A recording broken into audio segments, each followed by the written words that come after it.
So it snows a lot in Canada, eh? So here in Canada we have a lot of rust. So when it comes time to doing the ball joints, you gotta use a couple of tricks. The first one I like to do is I'll cut around the rim with a cutoff tool, and these have burrs on them. This is a O2 ram that's a 1500.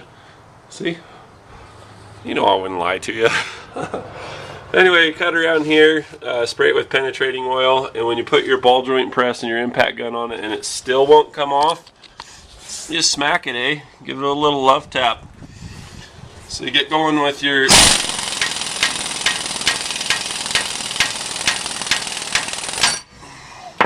that's no big deal. Just get her done. So that's what you do. You just whack it. You will deform the outside edge just a little bit. But what that does, it sends a shock through all the rusted surface that you have through here and breaks it loose so that you have success. Here's another tip when you're doing ball joints.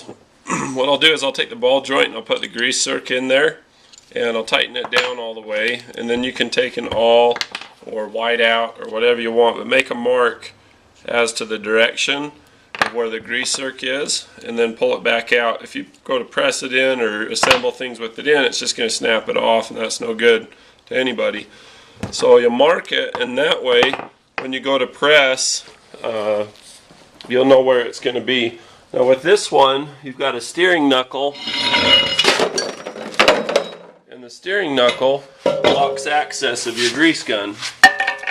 For example, it'll be in here. So if you have it going straight forward, you can't get a grease gun to it, so you need to come at an angle. This way your CV axle's in the way.